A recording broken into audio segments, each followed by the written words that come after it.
Great. Again with Eric Scopel with 247 Sports. Kelly, probably exciting just to have it be so close here. Actual games not even a week away. Kind of what's the anticipation level? Cross your fingers first. But what's the excitement just of at least a game scheduled not too far in the distance future? Yeah, it's a little bit surreal because it's been out there, and it just seems like suddenly it's upon us. And certainly in the last week or so, I think our kids have been amped up. It doesn't help that Nate keeps posting, 10 more days, 9 more days. So, but yeah, I think our kids are ready. I think we're ready to play, and I know that they're excited. Next, we have Ashley Young with NBC Sports Northwest. Yeah, Kelly, knock on wood that the game tips off on Saturday, but you played Seattle back in the 2017-2018 season.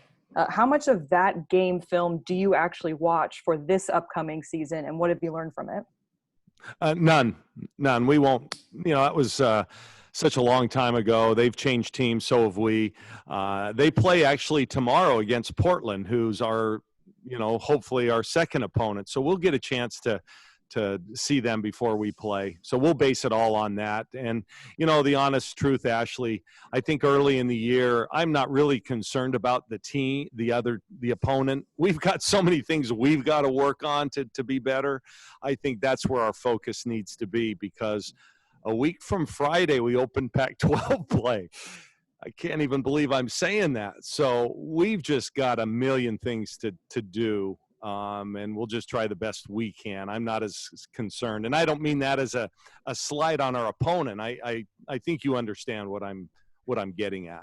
We'll worry about ourselves. Next, we have Adam Sussman, KWVA Sports.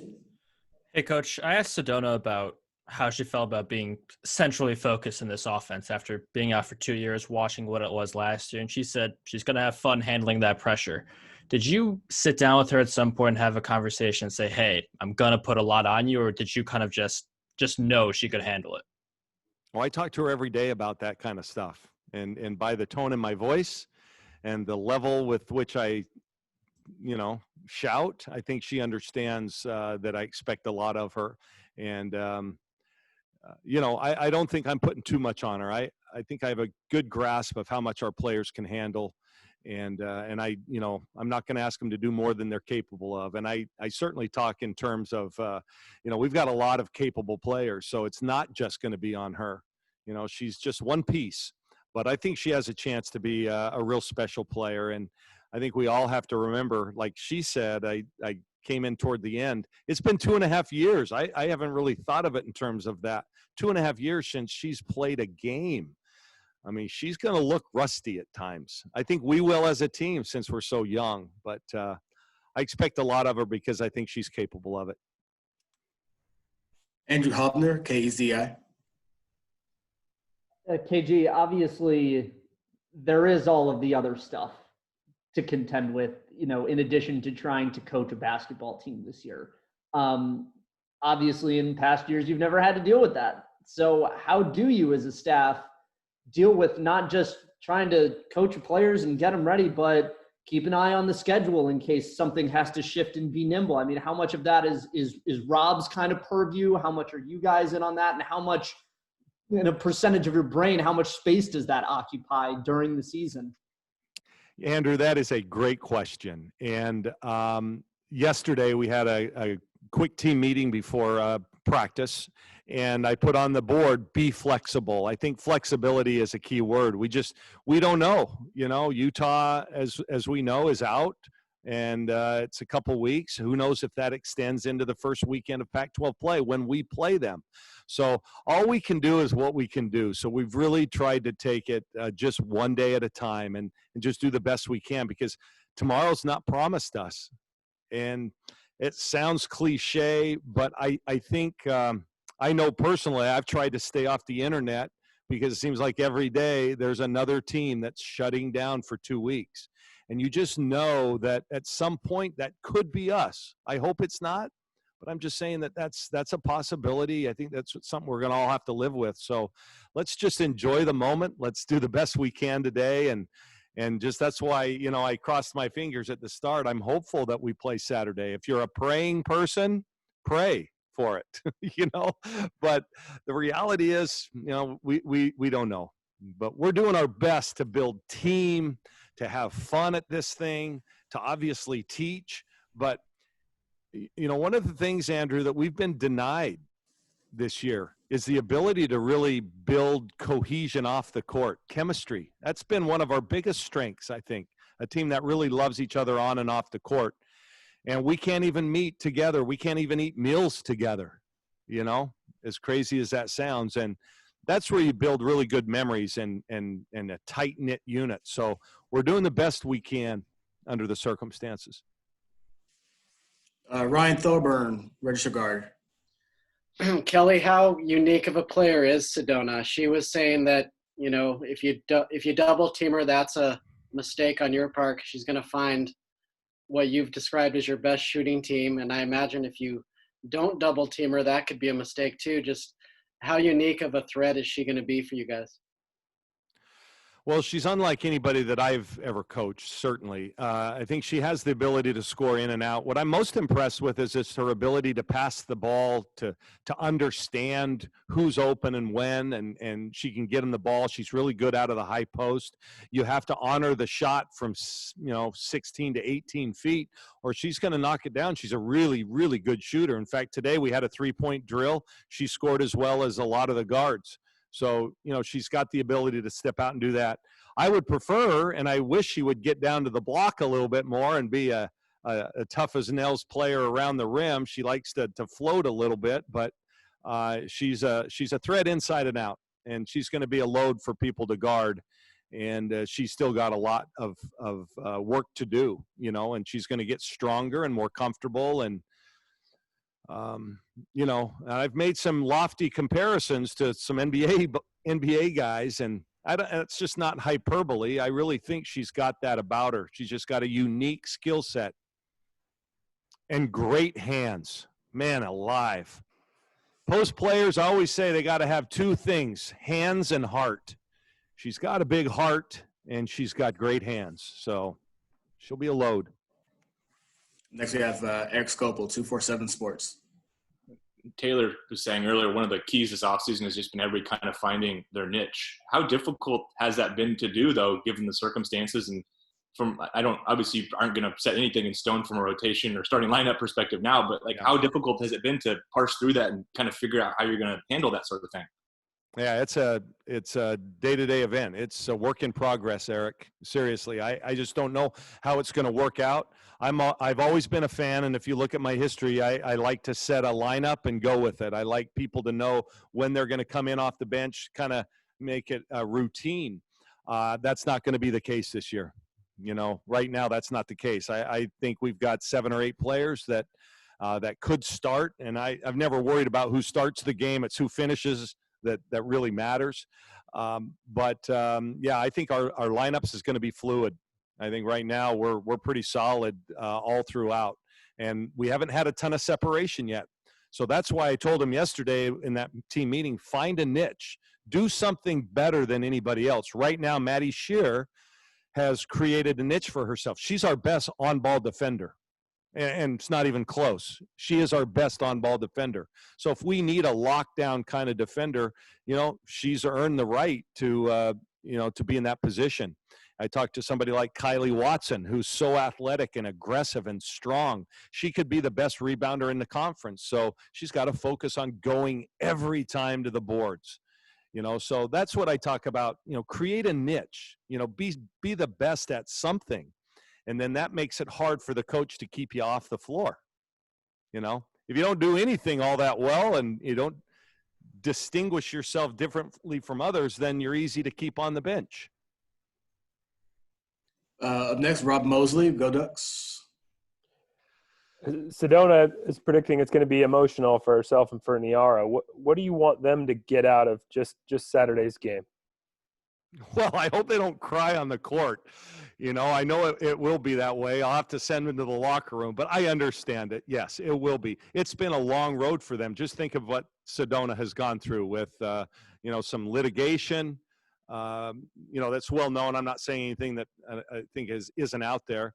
The transfer from Texas, breaking her leg the way she did, competing for USA, and just on and on and on. And she's had setbacks even here, along the road. So, it's going to be a lot. And just to think of Niara, 2 ACLs before she's had a chance to play. So, yeah, I get it.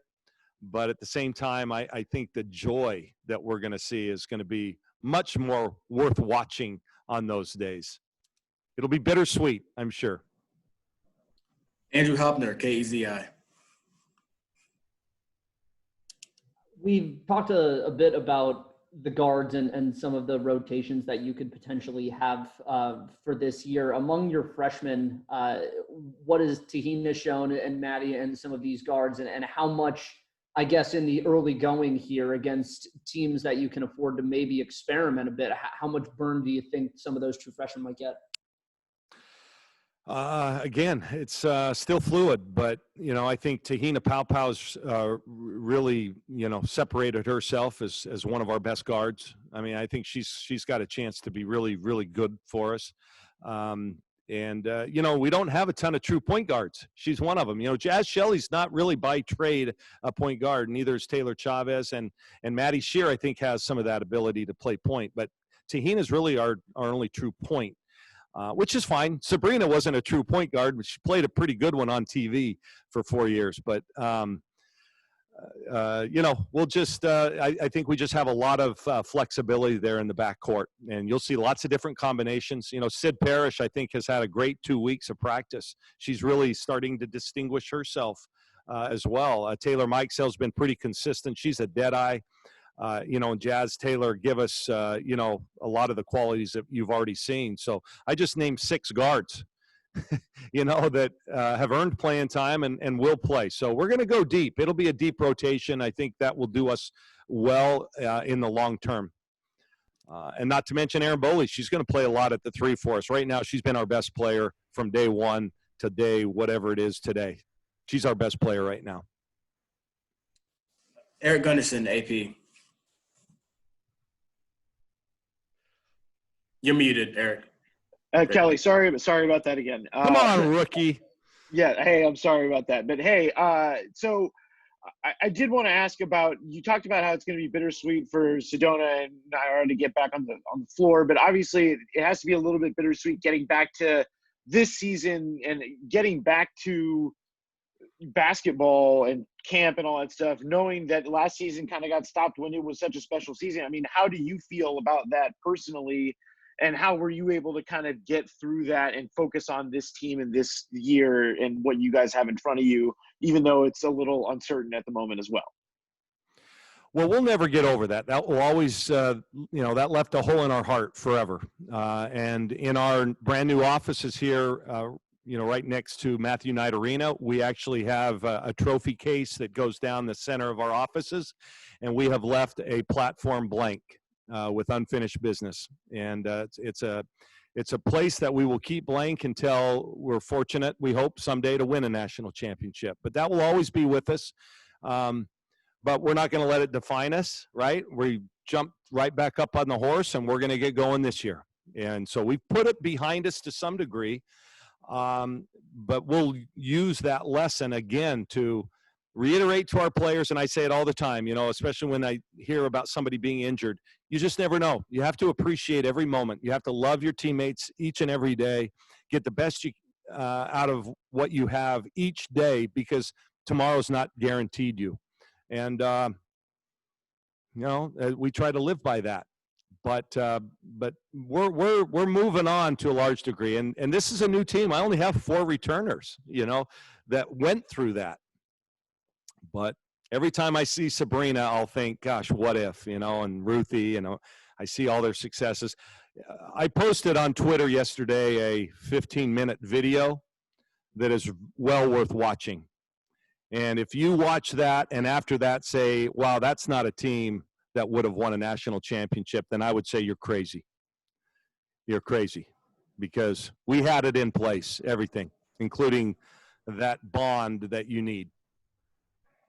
It's well worth it. It'll inspire you, I think, even if you're not a Ducks fan. Thanks, Kelly. Ryan Thorburn, register guard. Kelly, how strange is it going to be able to hear the shoes squeaking and all that stuff when normally it's so loud at Matthew Knight Arena for you guys? I know. It's funny as coaches when we talked about, the having in-house noise.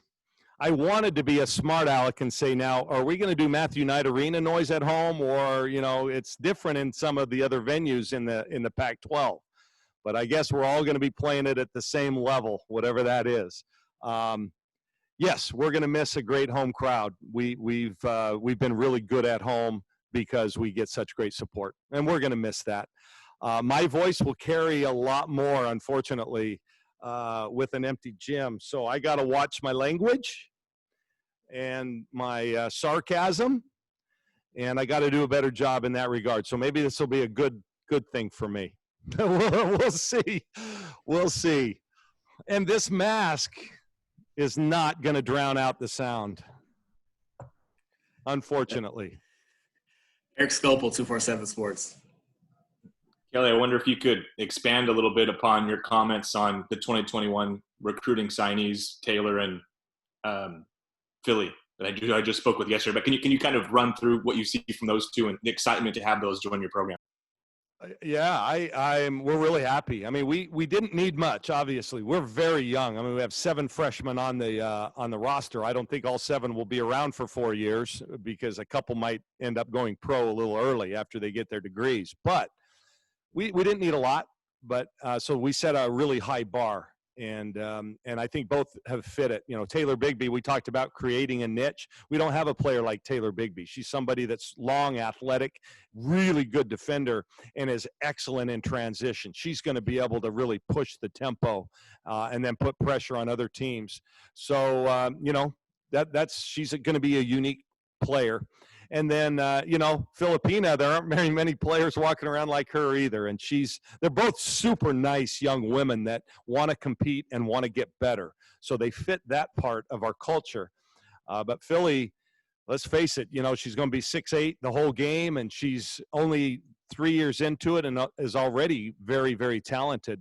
She wants to be a pro, and I think she's the kind of person that's going to work hard at becoming it. So, I think this is I don't really care where a class is ranked. We were number 1 last year. I didn't care about that.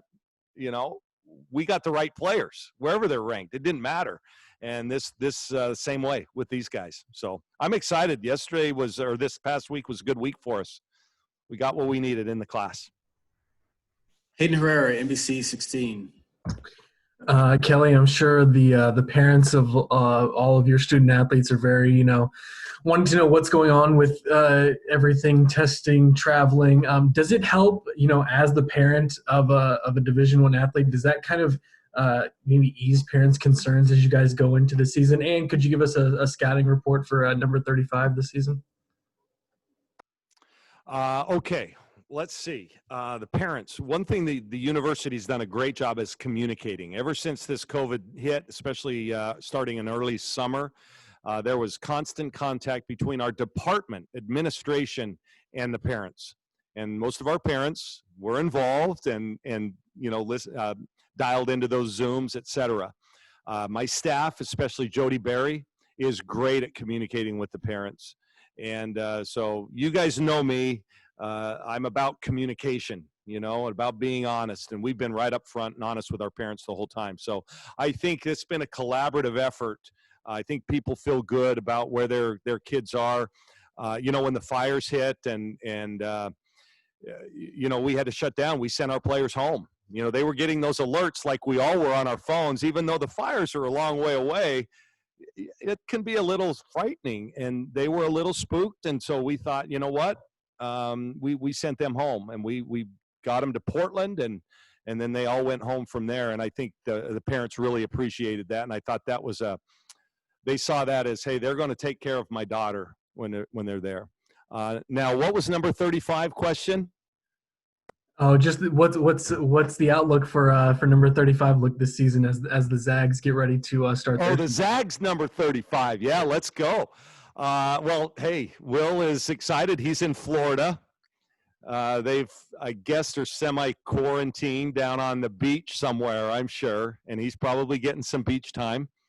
I hope that, hey, listen, he's on the #1 team in the country. And, I know he's working hard to try and get some playing time, but either way, he's smart enough to realize he's part of something special, and he's going to work hard every day to impact the team in any way he can. But I'm excited for Thursday because I think they play Kansas on Thursday right after the Cowboys game. So, boy, we would love nothing more than a Cowboys loss and a Zag victory on Thursday. Yeah, I said it, Mosley. Don't perk up. I said it. It's Brielle's squad. You're not making any friends in this household. Hey, and you can't make fun of a first-place team, 3-6-1, first in the division. You can make fun of that. Yeah, you can. I guess so. But the Watsons are Eagles fans, and Kylie Watson's dad's a lot bigger than I am, and I know he loves the Eagles, so I'm not going to say anything negative about them. He could break me in half. Coach, our last question is from Ashley Young with NBC Sports Northwest. That kind of goes along with my question here, but what does the Graves family household look like on Thursday for Thanksgiving? Well, Ashley, I've gotten back on the food wagon, so I'm watching myself. So I'm going to have to pass on the bread dressing or stuffing. We call it dressing. The gravy. Dang it. All the good stuff, basically all the good stuff. But no, it'll be a good spread. My wife is Lebanese, and so our food has a Middle Eastern kind of flair to it, and it's awesome. The lamb, rice, cinnamon stuffing inside the turkey's phenomenal. So, yeah, I'm sold on that. But it'll be fun. We're going to keep it small. I want everybody to do the same. Let's be smart. We see the numbers spiking. Now they're maybe going down a little bit, but gosh, we got this holiday. I'm really afraid. And people forget it's not just the athletes. It's not up to just the athletes and coaches to get these games in. It's up to the general public. And if the public isn't taking care of business, that's gonna pass on down to the athletes, and then we may miss our season. So let's do the right thing. Small groups. Eat a lot, small groups. Thank you, Coach. You guys are the best. I like this. Is this how we're going to do it for the rest of the year? Could be like this for a while. This is nice. Well, nice quarterly for you. Let's make the screens bigger on some of your faces and smaller on others. All right. AJ, you can just tell me to turn my video off. It's cool.